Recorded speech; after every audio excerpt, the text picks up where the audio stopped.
Have you ever felt like your mind is running in circles? Like no matter how much you try to stay calm, focused or resilient, the chaos of life keeps pulling you in every direction. You're not alone.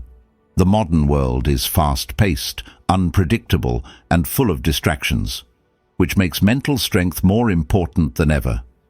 But here's the good news. Building a strong mind isn't about being naturally gifted or immune to stress.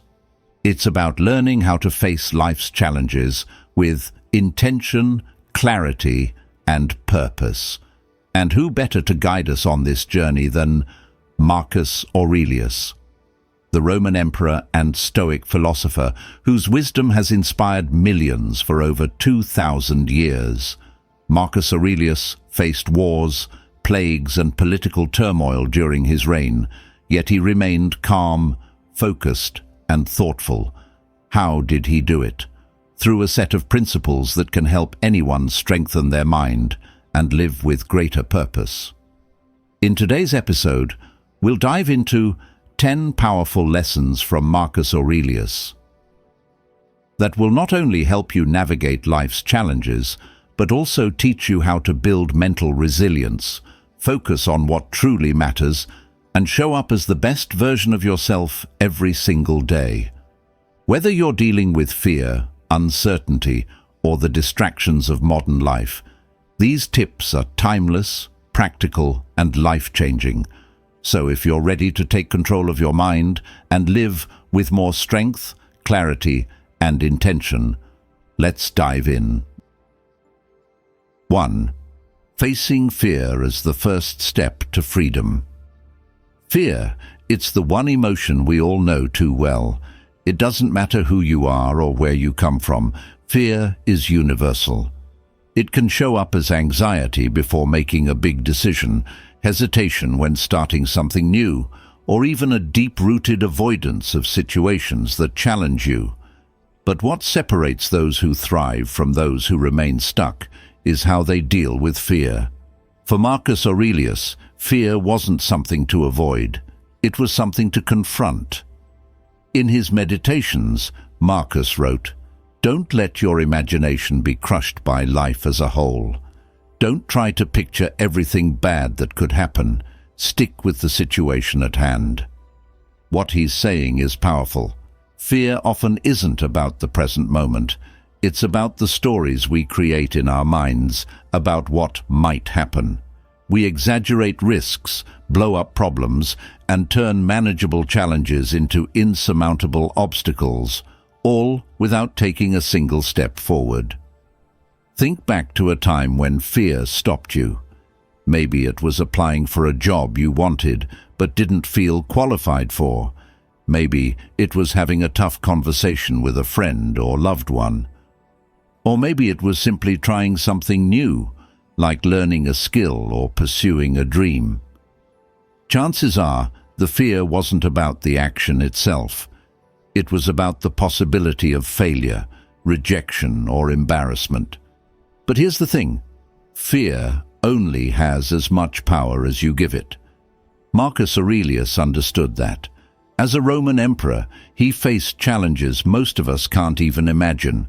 Wars, political betrayals, and the ever-present threat of losing his empire.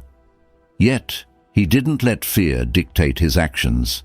Instead, he focused on what he could control in the present moment. Fear, at its core, is a natural response. It's your mind's way of protecting you from harm. But, in the modern world, most of our fears aren't about physical survival. They're psychological. They stem from uncertainty, change, and the possibility of failure. And when left unchecked, they can paralyze us, keeping us stuck in our comfort zones. Let's look at a practical example. Imagine you're standing at the edge of a diving board for the first time. The water below seems so far away, and your mind is racing. What if I mess up? What if I land wrong? What if people laugh at me? These thoughts create a mental barrier, making the jump feel impossible. But once you take that leap, once you hit the water and realize you're okay, you wonder why you were so afraid in the first place. That's the lesson Marcus Aurelius wanted us to learn. Fear loses its grip when we face it. By staying present, focusing on what's real and actionable in the moment, we strip fear of its power. Now let's bring this idea into the context of modern life. Fear isn't just about diving boards or physical risks. It shows up in subtle, everyday ways. Maybe you've been holding off on asking for a raise at work because you're afraid of being rejected.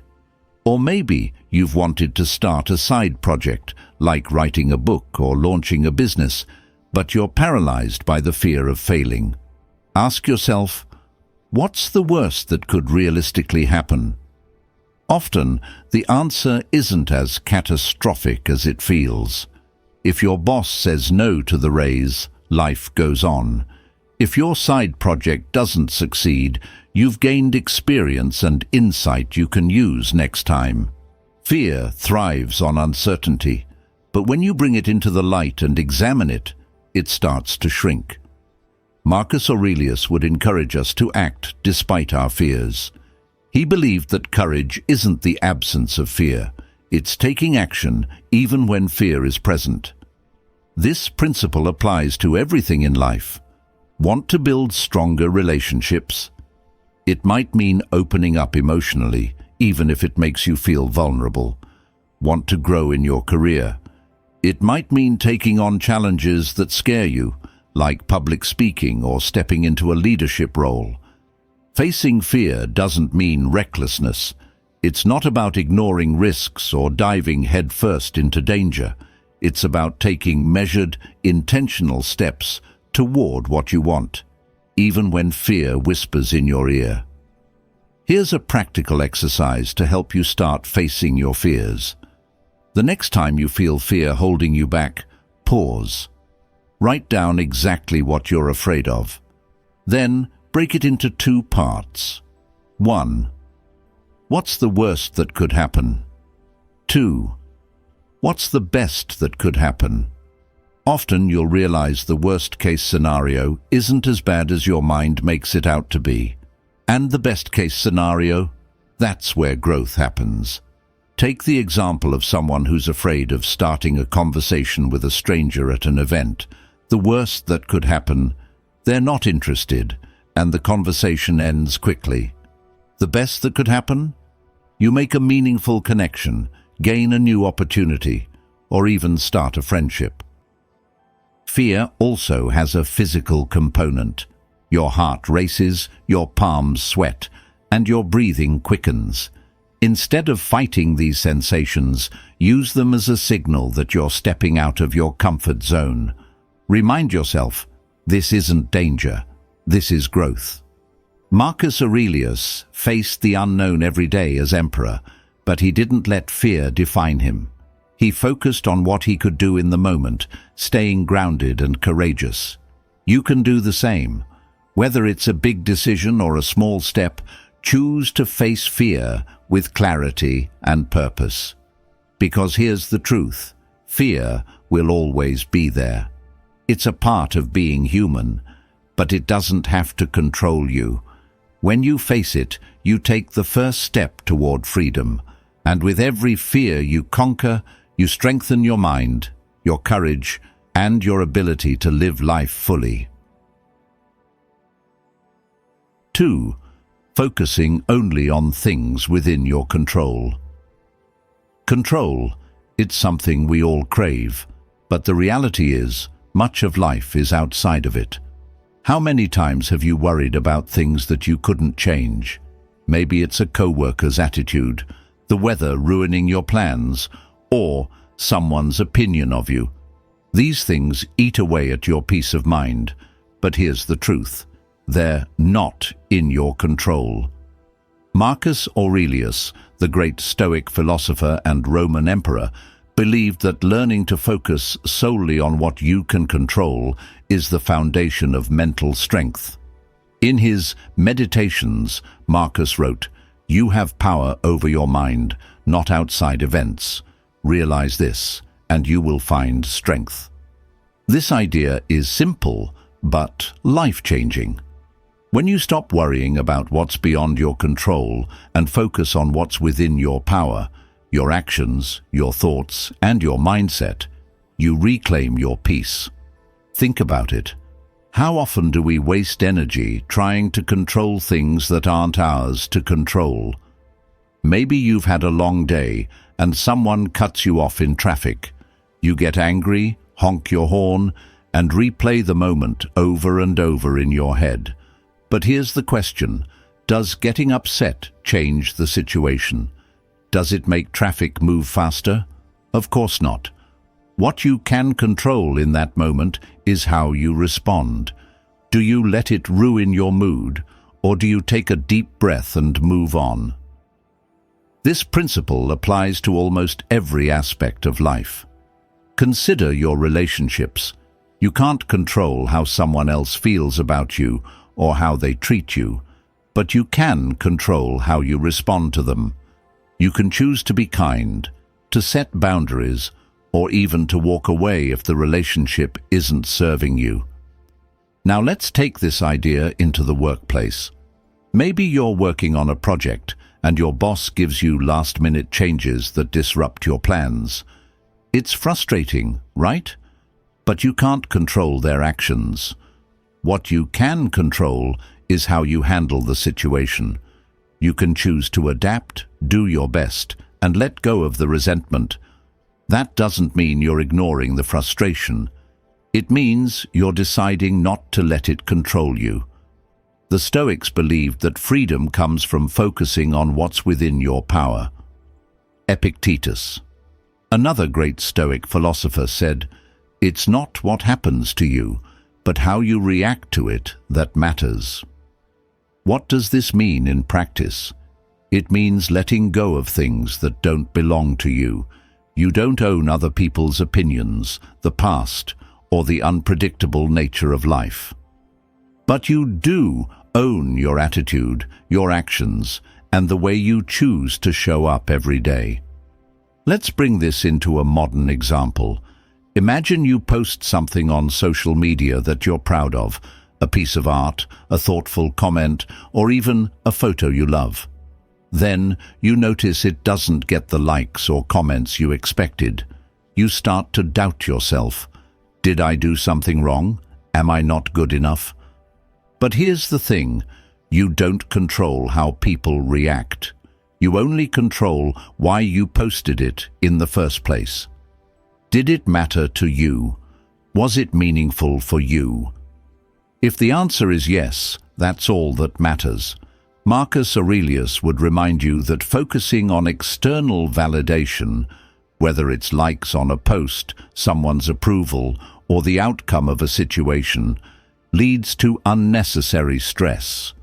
Instead, he'd encourage you to focus on your intentions and efforts, because those are the things within your power. Here's a practical exercise to help you live this principle. The next time you feel stressed or frustrated, pause and ask yourself these 3 questions. 1. Is this within my control? 2. If it's not, why am I wasting energy on it? 3. If it is, what can I do right now to improve the situation? For example, if you're preparing for an important interview, focus on what you can control: your preparation, your attitude, and your presentation. Don't waste energy worrying about whether the interviewer will like you. That's not up to you. This mindset also applies to your goals. Let's say you're working toward a promotion, but the process feels slow and uncertain. Instead of obsessing over when or if it will happen, focus on doing your best work every day. Control the effort you put in, not the outcome. Over time, those efforts will pay off, whether it's with the promotion or another opportunity you didn't expect. The beauty of focusing on what's within your control is that it brings you peace. You stop feeling like a victim of circumstances because you're no longer trying to control the uncontrollable. Instead, you're investing your energy where it matters, on the things you can influence. Think of your mind like a garden. If you spend all your time worrying about the weather or pests you can't control, your plants will wither.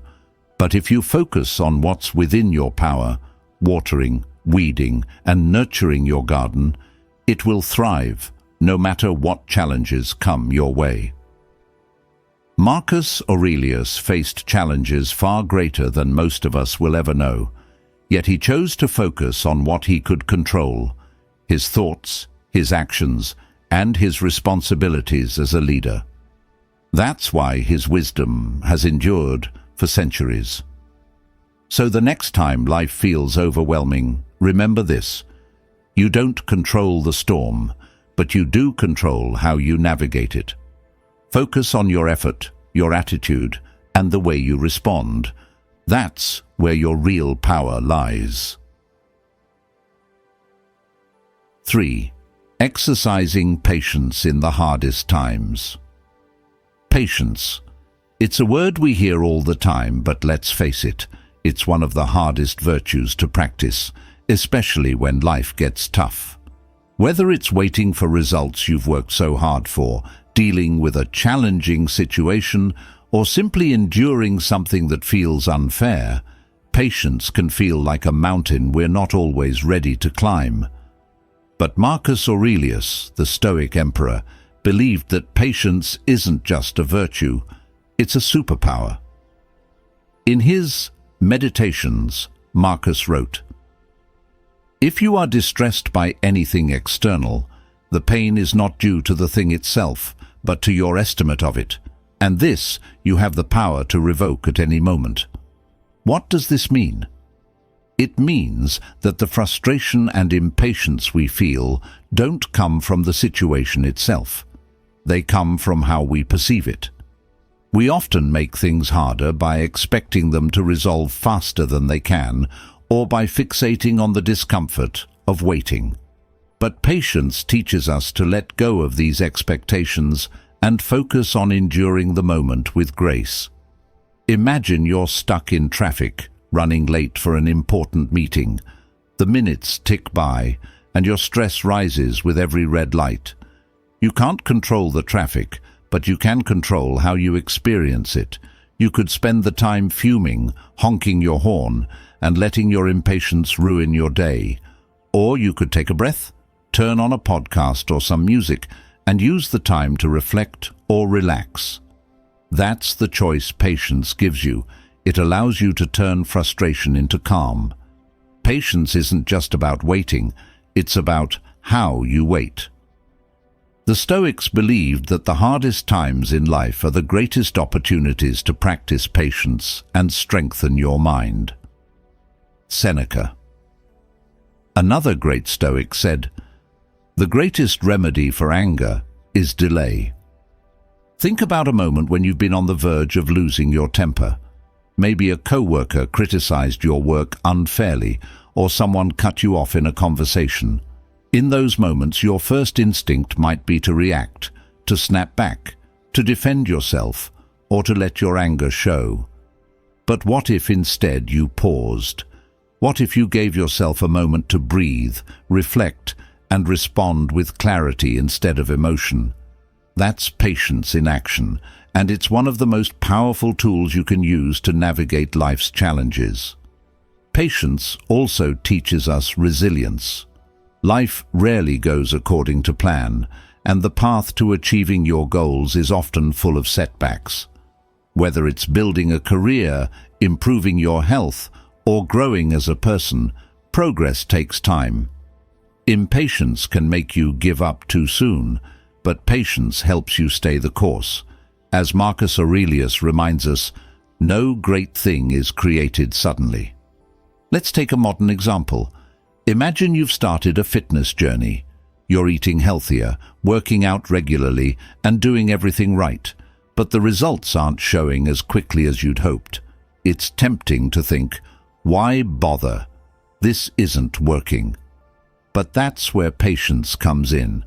It reminds you that real, lasting change takes time. Every small step, every healthy choice adds up, even if you can't see the results yet. The same principle applies to your career. Maybe you're working hard for a promotion or trying to launch your own business, but progress feels slow. Patience teaches you to focus on the process, not just the outcome. It's about showing up every day, putting in the effort, and trusting that the results will come when the time is right. But patience isn't just about enduring. It's also about letting go of things you can't control.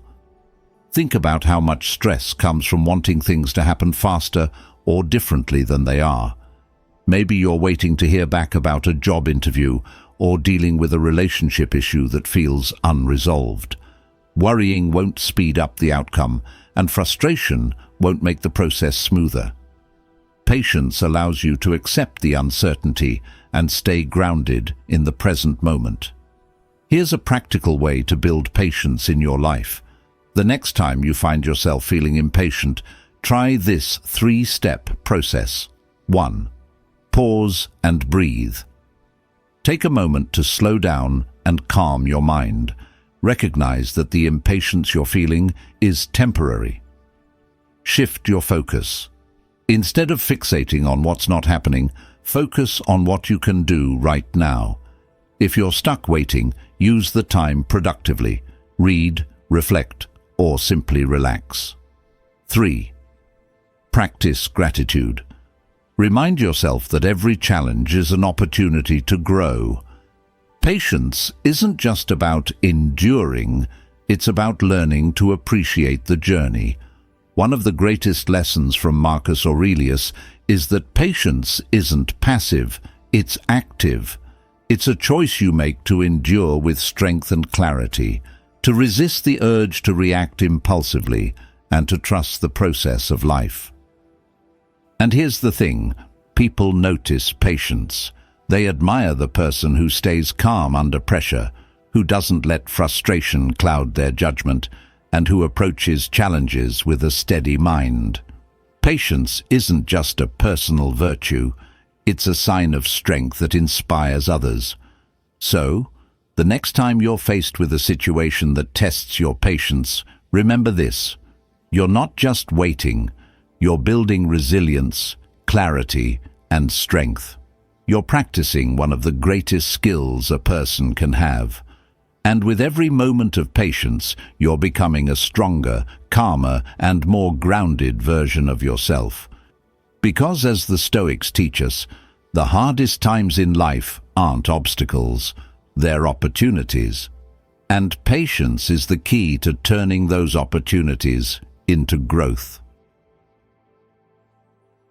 4. Learning and growing from criticism. Criticism, it's one of those things that's hard to avoid and even harder to handle. Whether it comes from a friend, a boss, or a stranger on social media, criticism can feel like a blow to your confidence. But Marcus Aurelius, the Stoic philosopher-emperor, believed that criticism isn't something to fear or resist. It's something to learn from. In fact, he saw it as an essential part of personal growth. In his Meditations, Marcus wrote, "If anyone can prove and show to me that I think or act in error, I will gladly change it, for I seek the truth, by which no one has ever been harmed. The harm is to persist in one's own self-deception and ignorance." This perspective is both humbling and empowering. It reminds us that criticism, when approached with the right mindset, isn't an attack, it's a gift. It's an opportunity to see ourselves more clearly, to correct mistakes, and to grow into better versions of ourselves. Let's start by acknowledging the reality. Nobody likes to be criticized. It's uncomfortable, and it can make you feel exposed or inadequate. But the Stoics teach us that our discomfort with criticism often comes from ego. When someone points out a flaw or mistake, our first instinct is to defend ourselves or dismiss them. But what if, instead of reacting emotionally, you paused?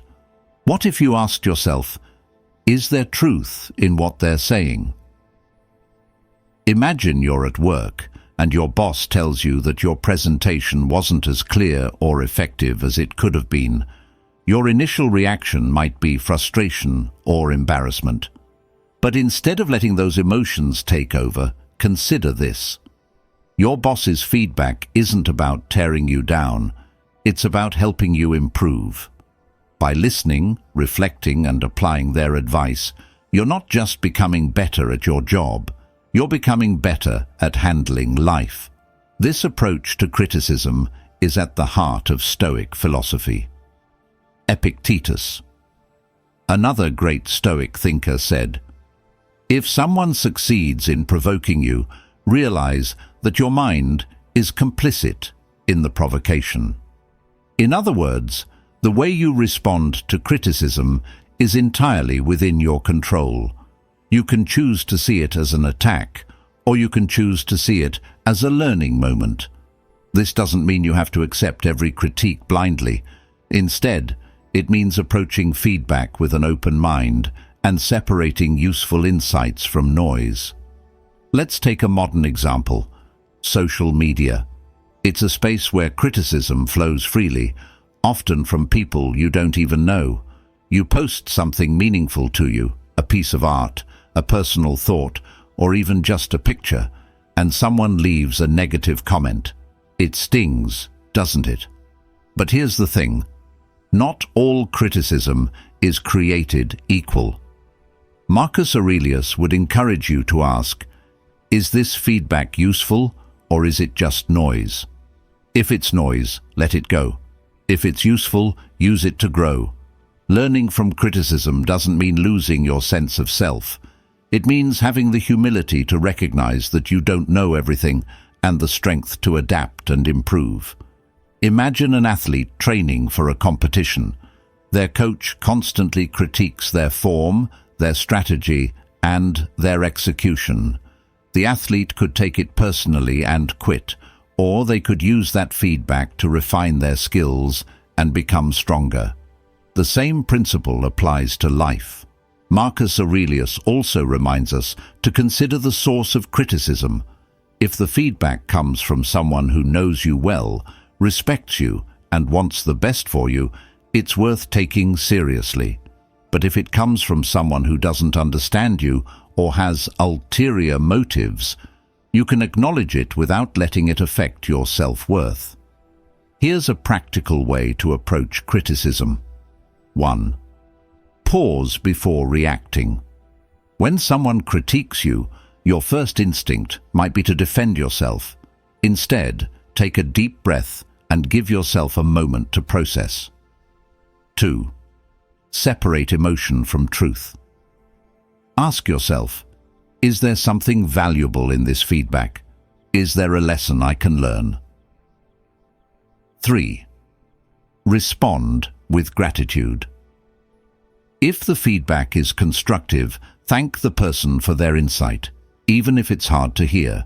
If it's not, let it roll off your back. Let's bring this closer to home. Maybe a friend tells you that you've been distant lately, and it hurts to hear. Your initial reaction might be to deny it or get defensive. But what if you paused and thought, is there truth in this? Have I been less present? If the answer is yes, you've just gained an opportunity to strengthen your relationship.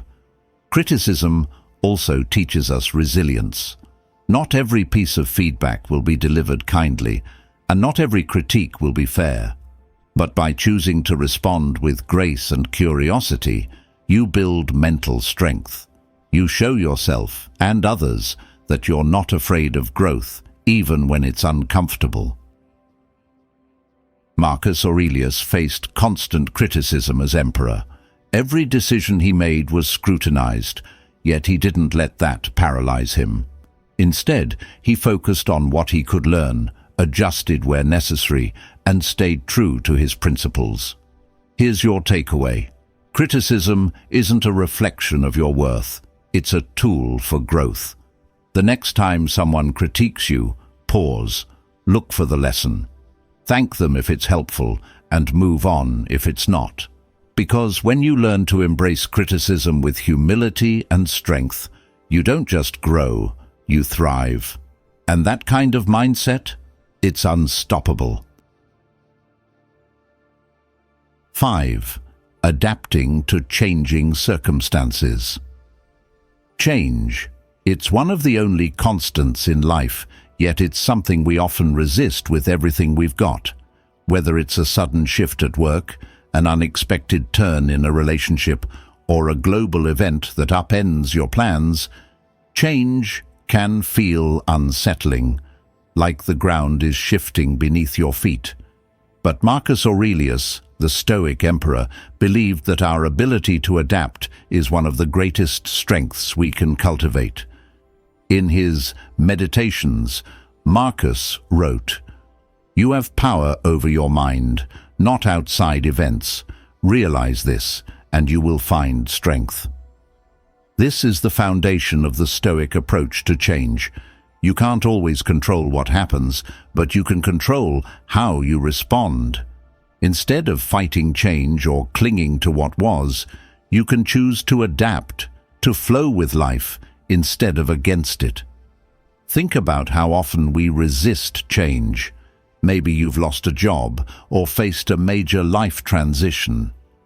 Your first reaction might be denial, clinging to how things were, or wishing they could go back to the way they used to be. But the reality is, life doesn't move backward. Resisting change only adds to your stress and frustration. Adapting to it, on the other hand, gives you the strength to move forward. Let's take a practical example. Imagine you're working on a big project, and suddenly the client changes the scope at the last minute. It's frustrating, right? Your hard work feels wasted, and now you have to adjust everything. You could spend time complaining, feeling resentful, and wishing things were different. Or you could refocus your energy on adapting to the new situation. By staying flexible, you not only save your peace of mind, but also prove to yourself and others that you can handle unexpected challenges. Seneca. Another great Stoic philosopher had this to say about change. "A gem cannot be polished without friction, nor a man perfected without trials." Change is often the friction that forces us to grow. It challenges us to step out of our comfort zones, to think differently, and to develop resilience. Without it, we'd stay stuck, comfortable perhaps, but stagnant. Think about how you've adapted in the past. Maybe you moved to a new city, started a new job, or faced a health challenge. At first it was hard. You missed the familiar, felt out of place, or doubted your ability to handle it. But over time, you adjusted. You learned new skills, found new routines, and discovered strengths you didn't know you had. That's the power of adaptability. It turns change into an opportunity for growth. Marcus Aurelius faced immense changes during his reign as emperor. From wars to plagues to political unrest, his world was constantly shifting. Yet, he didn't waste time wishing for stability or certainty. Instead, he focused on what he could do in the moment, adapting to each challenge with clarity and purpose. One of the biggest lessons from Stoicism is that life is unpredictable. You can plan, prepare, and hope for the best, but things won't always go the way you expect. Instead of resisting this truth, the Stoics teach us to embrace it.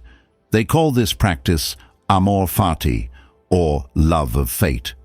It means accepting whatever happens, not just grudgingly, but with gratitude, seeing it as part of your journey. Here's a modern example. Imagine you've been saving up for a big vacation, but at the last minute, something unexpected forces you to cancel your plans. You could let the disappointment consume you, or you could adapt. Maybe you plan a smaller trip closer to home, or maybe you use the time and money to invest in something else you've been wanting to do.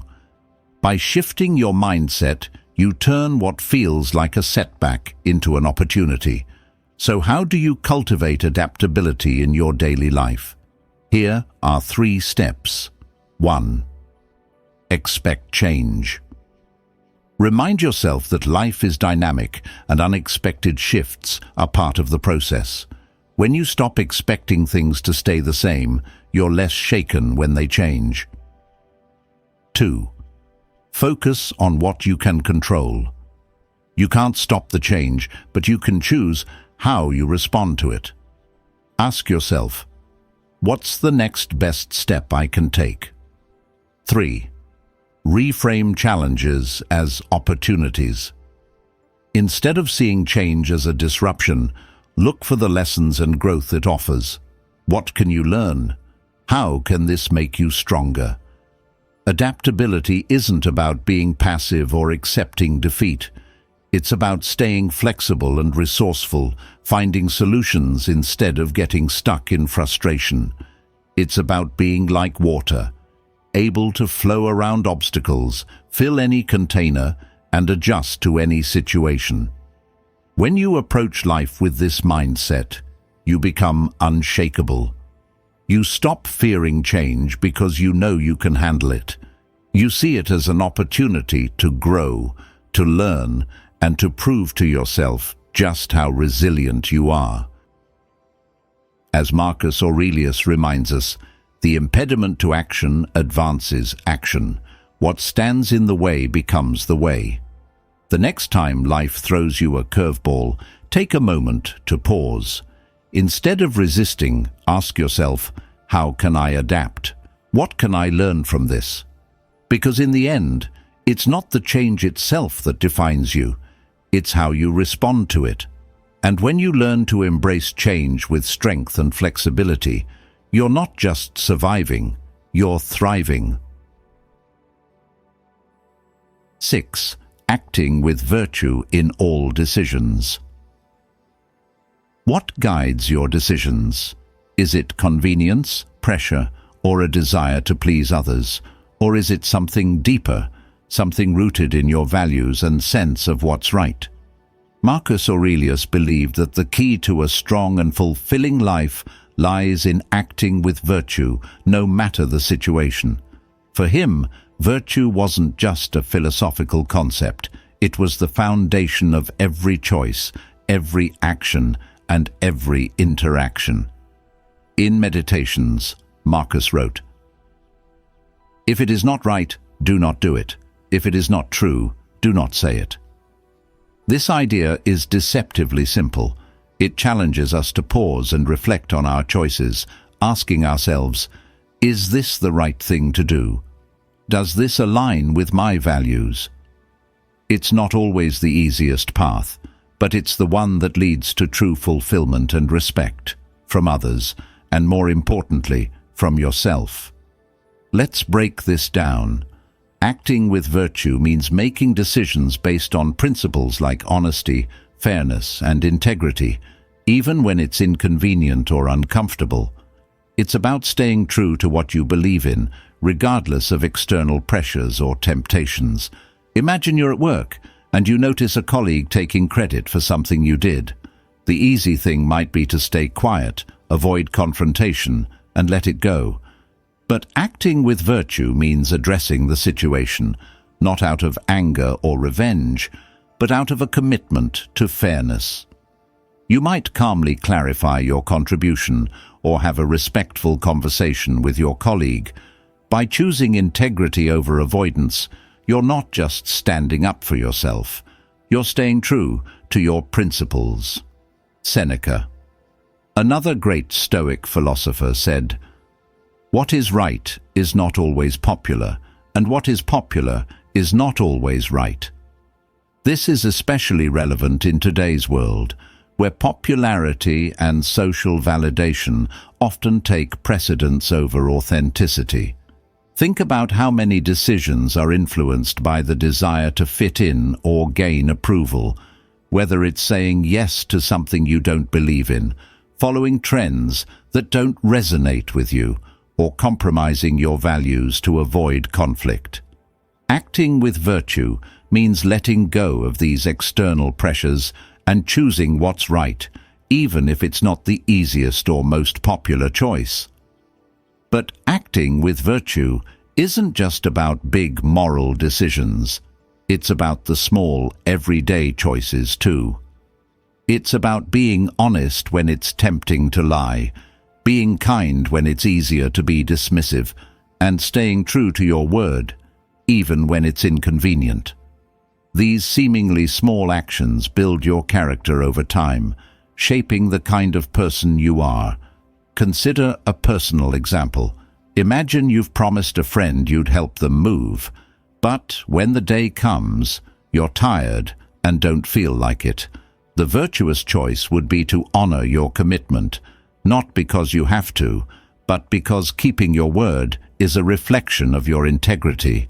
On the other hand, if helping your friend means neglecting a serious responsibility, the virtuous choice might be to explain your situation honestly and make it up to them later. Acting with virtue isn't about rigid rules. It's about aligning your actions with your values and the greater good. Marcus Aurelius also emphasized the importance of acting with virtue in the face of challenges. Life is full of situations that test your patience, your kindness, and your sense of fairness. Maybe someone treats you unfairly, or you're faced with a decision where the right choice is the harder one. In these moments, Marcus would remind you to stay grounded in virtue, no matter what.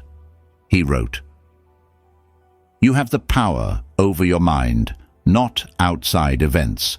Realize this, and you will find strength." This means that even when circumstances are tough or people act unfairly, you can still choose to act with integrity.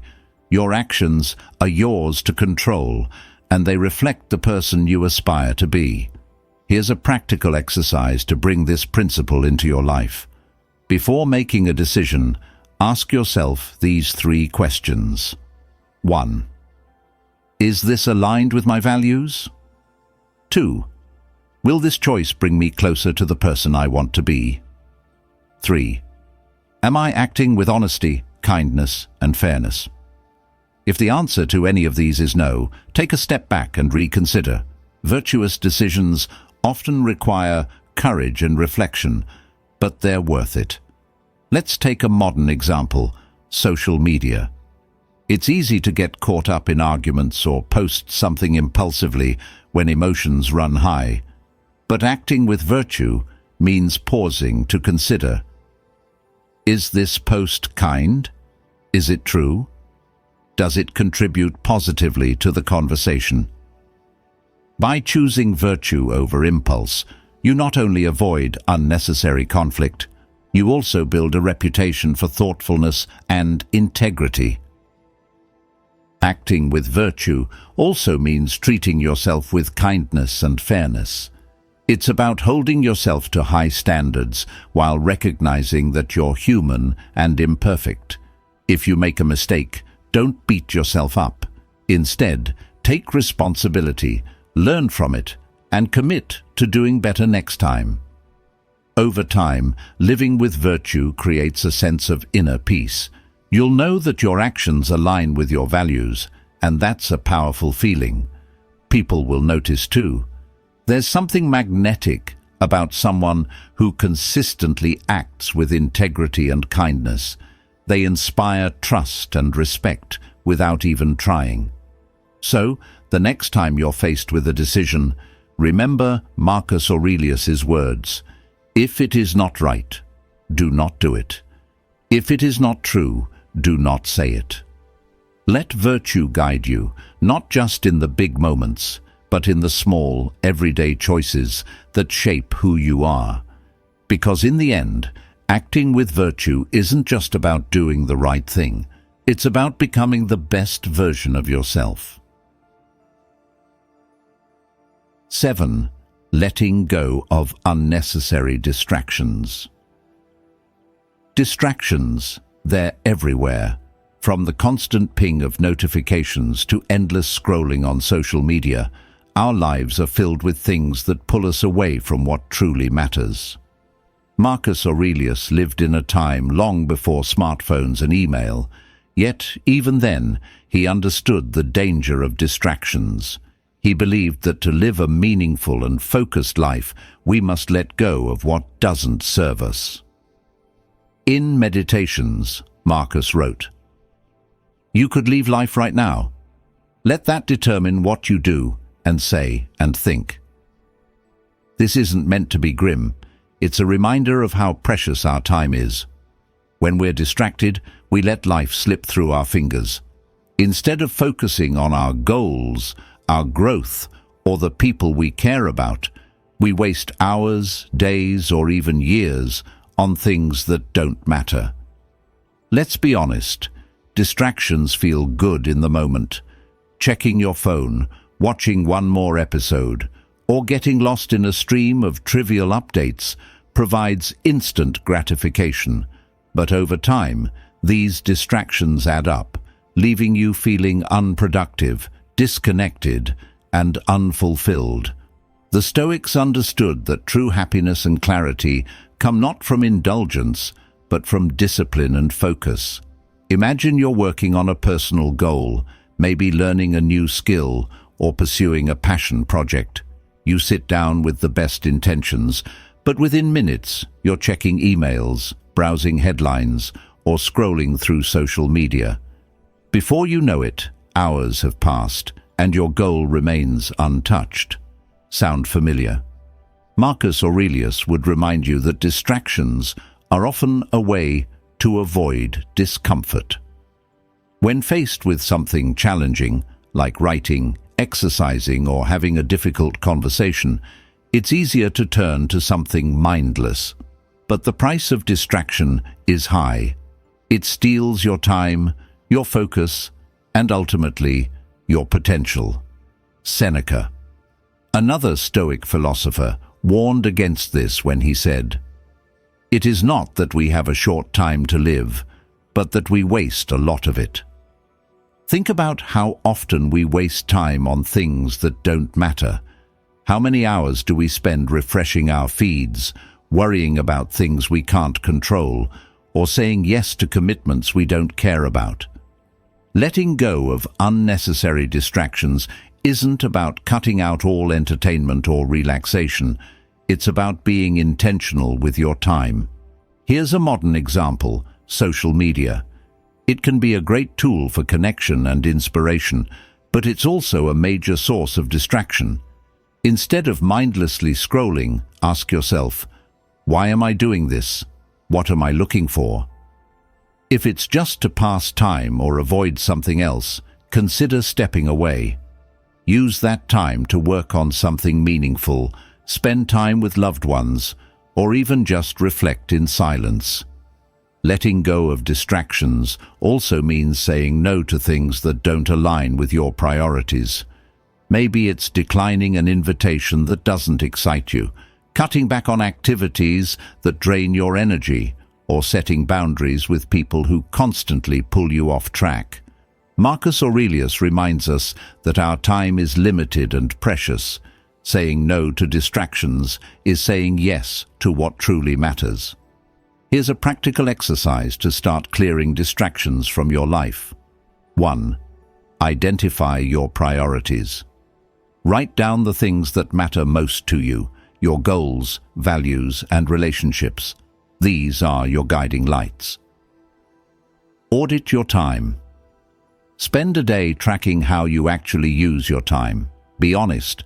How much of it goes to distractions that don't serve your priorities? 3. Create boundaries. Set limits on things that pull your focus, like social media, email, or unnecessary commitments. Use tools like timers or apps to help you stay on track. Replace distractions with intention. When you feel the urge to check your phone or escape into something mindless, pause. Ask yourself, what's a better use of this time? Then choose something aligned with your goals or values. Let's take another example. Imagine you're spending time with your family, but your mind keeps wandering to work emails or the latest news. You're physically present, but mentally absent. By letting go of these distractions, turning off notifications, setting boundaries with work, and truly focusing on the people around you, you deepen your connections and create moments that matter. Letting go of distractions isn't just about productivity, it's about presence.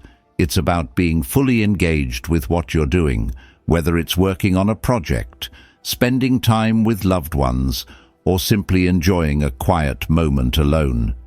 When you remove distractions, you create space for clarity, creativity, and connection. Marcus Aurelius also believed that distractions often come from within, our own thoughts, worries, and desires.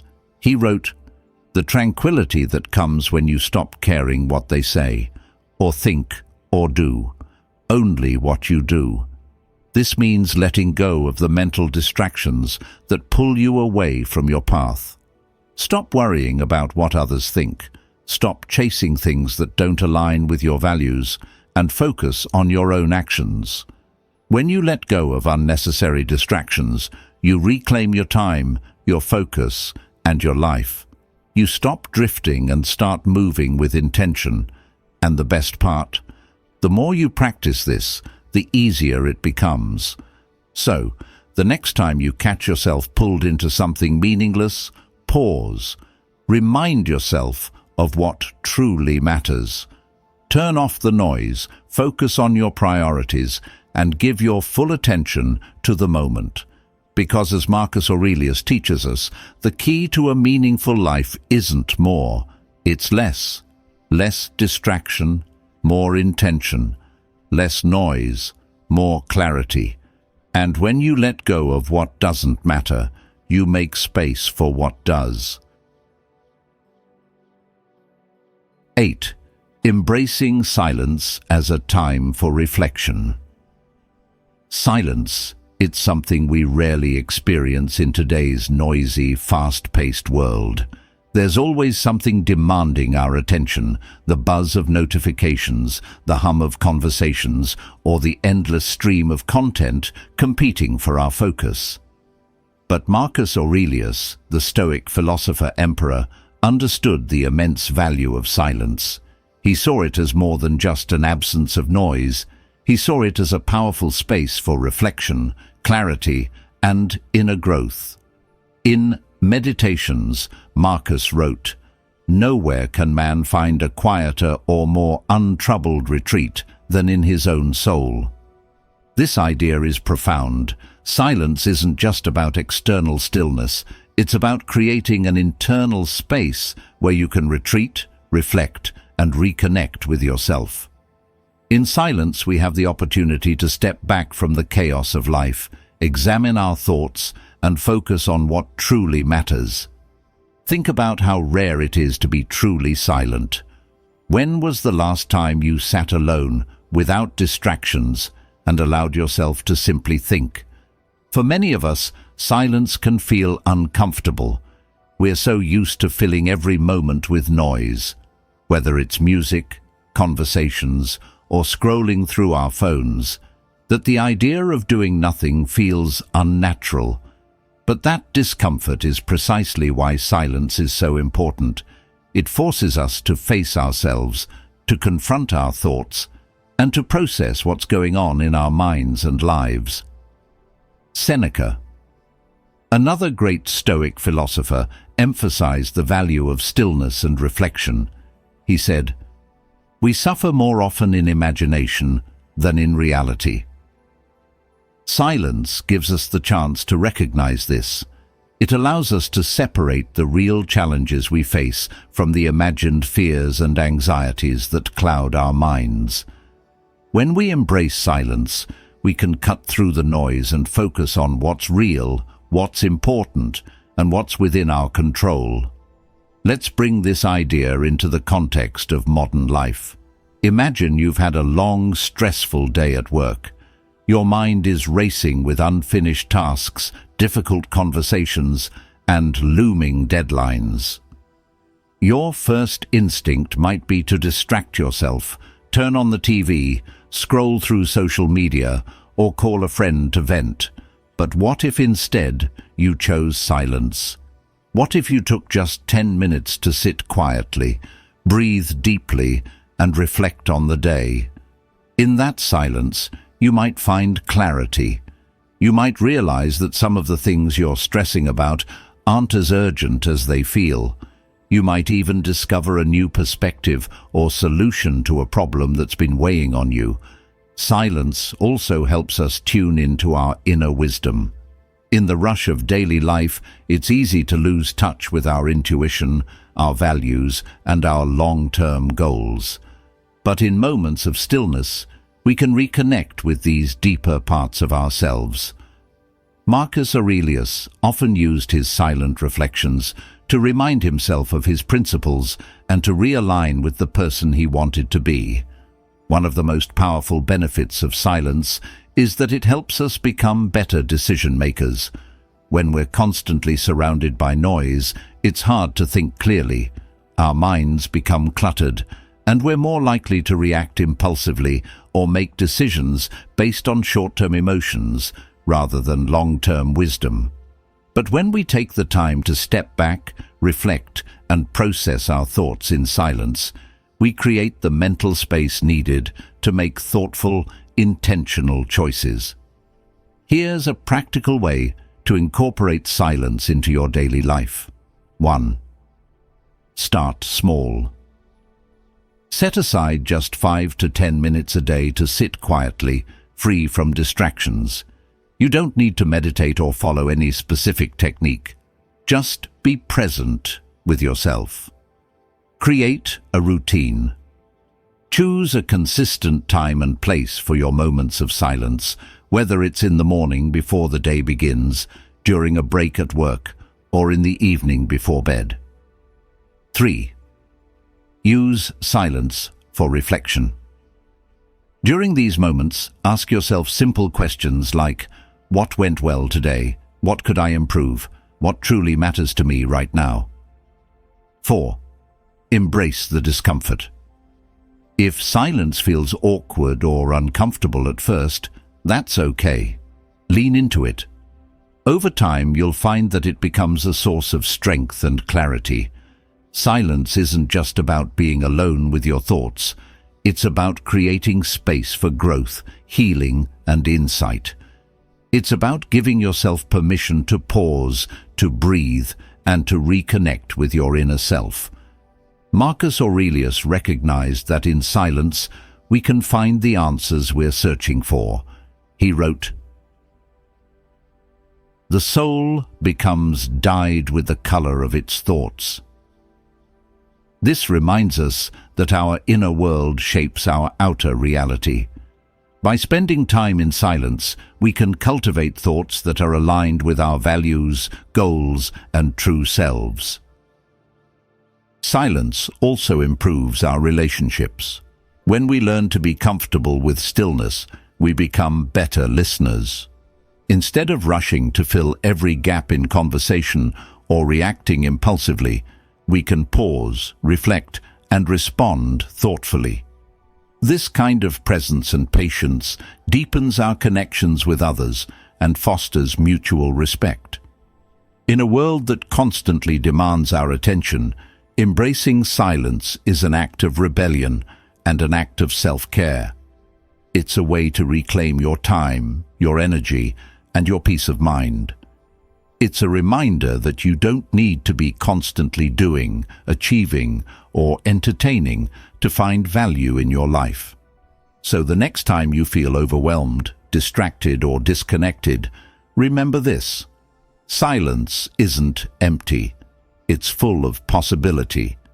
In those quiet moments, you can find clarity, strength, and a deeper connection to yourself and the world around you. Because, as the Stoics teach us, the most important conversations you'll ever have are the ones you have in silence with yourself. 9. Practicing fairness in your interactions. Fairness. It's a principle we all value, yet it's not always easy to practice.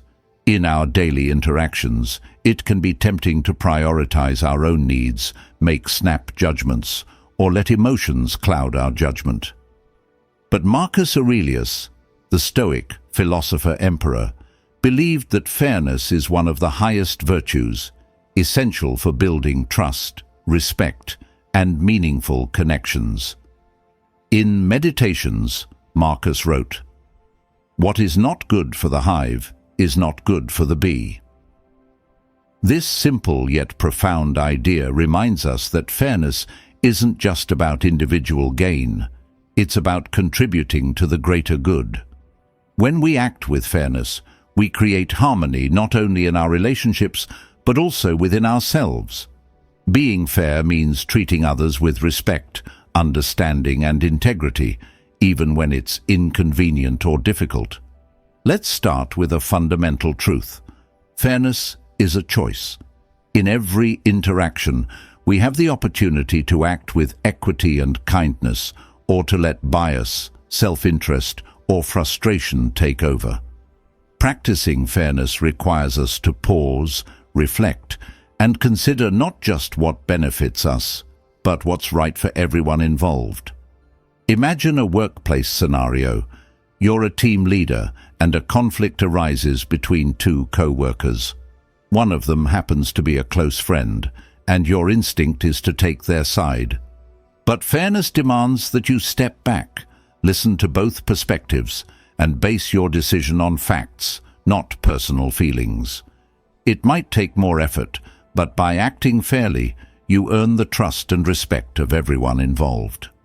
Seneca, another great Stoic philosopher, said, "The fairest way to live is to accept things as they come, and to treat others as you would have them treat you." This idea of fairness isn't limited to grand gestures or big decisions. It applies to the small, everyday moments that define our character. It's about letting someone merge into your lane during rush hour, giving credit where it's due, or offering a listening ear even when you're busy. These acts of fairness may seem small, but they build a foundation of trust and goodwill that strengthens relationships and communities. Fairness also requires empathy, the ability to see things from another person's perspective.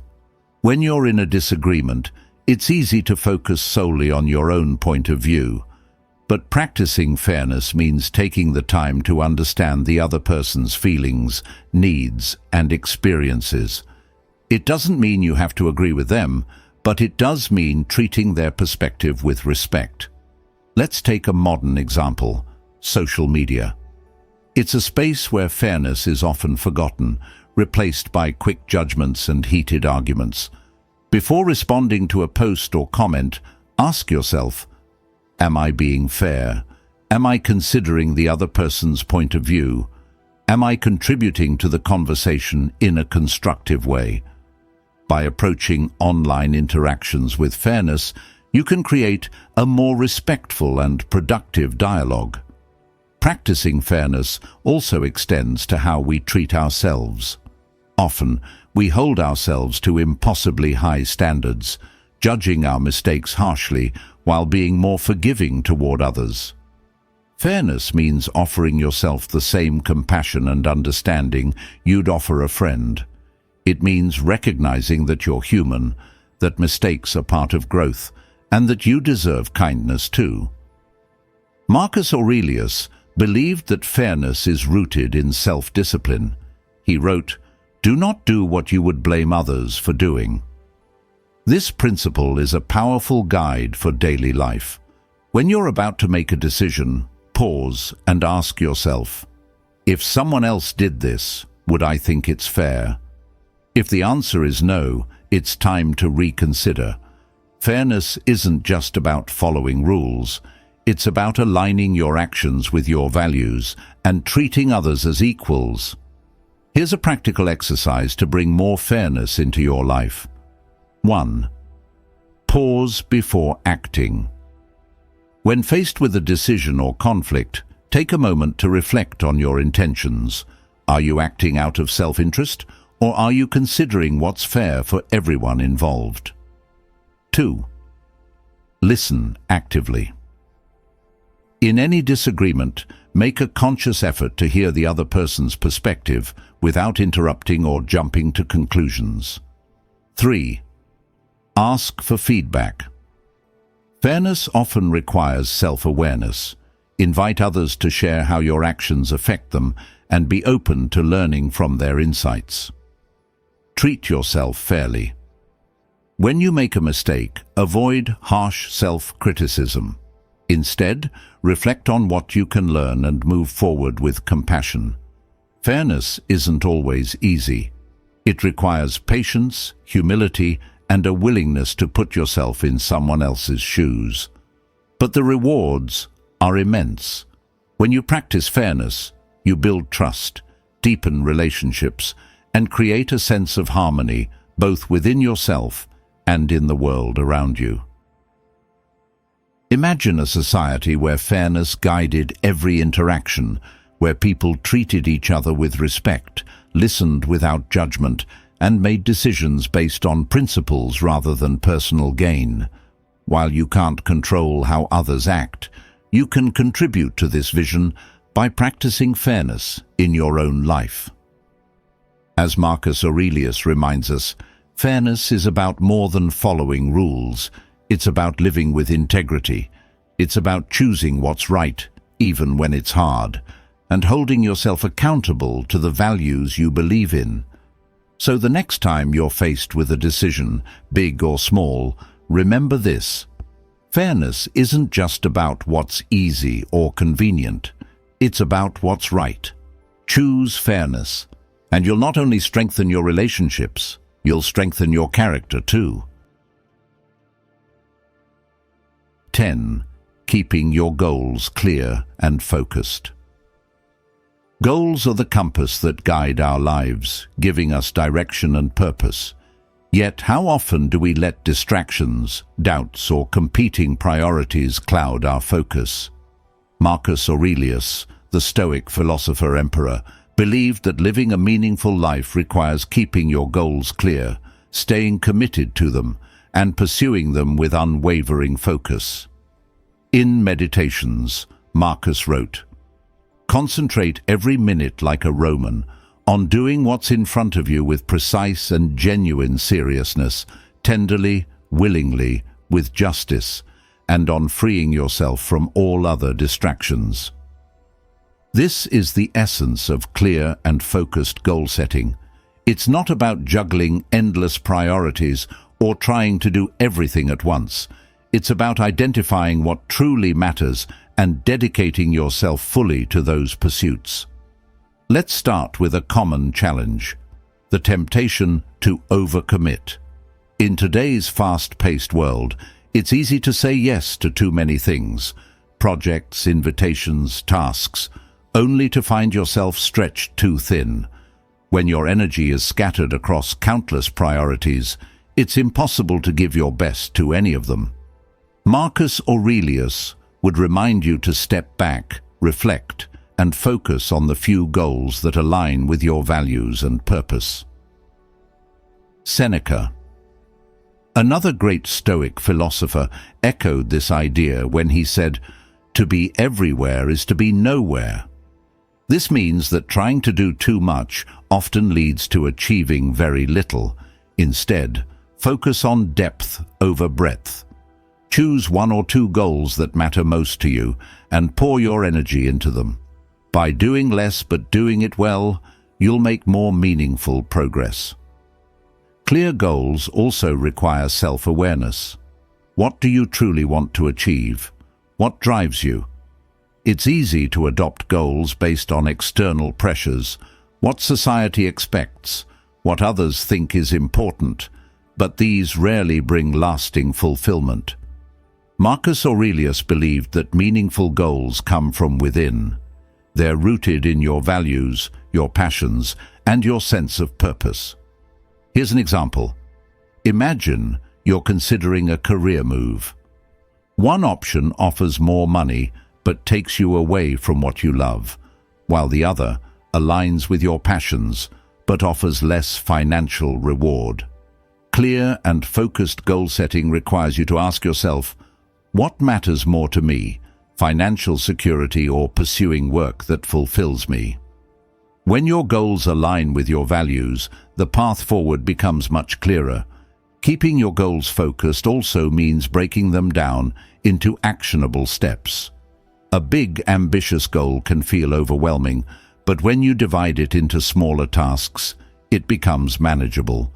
Marcus Aurelius encouraged focusing on what's immediately in front of you rather than getting lost in the enormity of the journey. He wrote, "Don't be overheard complaining about life, not even to yourself. Do your work step by step and complete it as best you can." This advice is timeless. Whether you're writing a book, training for a marathon, or building a business, the key is to focus on the next step. Write 1 page, run 1 mile, take 1 meaningful action. Over time, these small, consistent efforts add up to big achievements. But staying focused isn't just about what you do, it's also about what you let go of.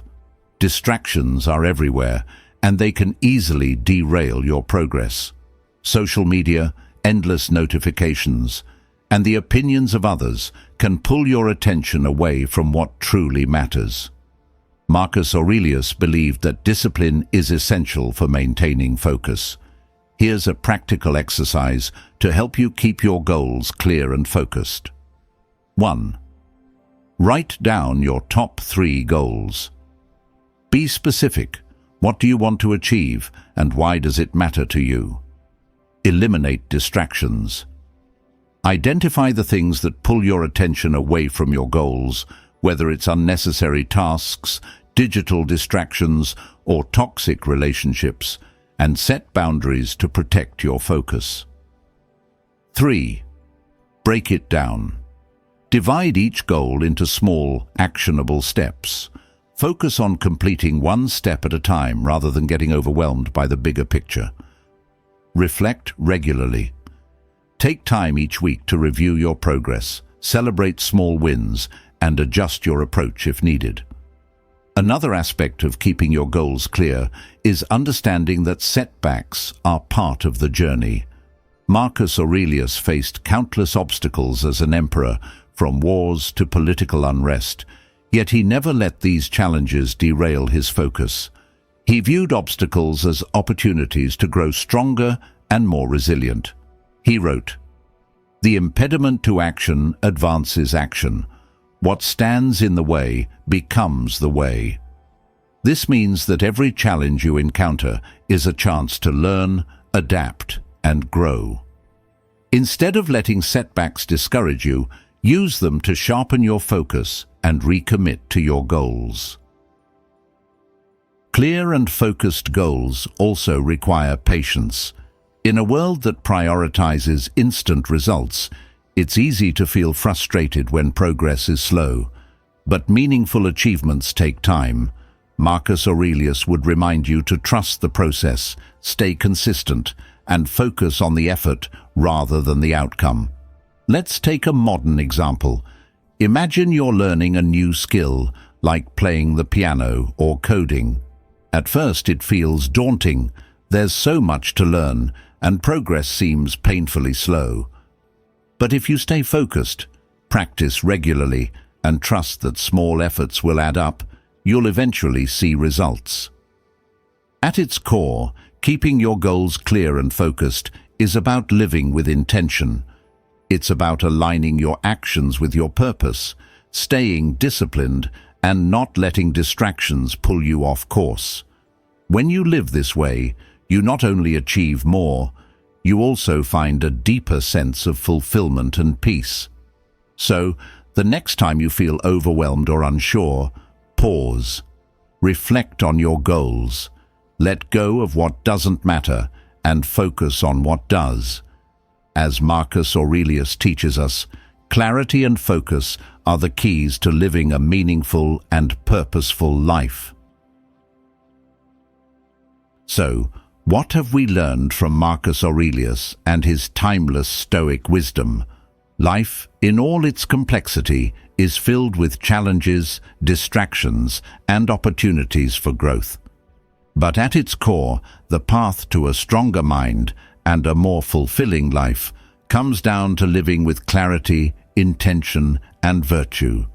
We've explored 10 powerful principles: facing fear, focusing on what you can control, exercising patience, learning from criticism, adapting to change, acting with virtue, letting go of distractions, embracing silence, practicing fairness, and keeping your goals clear.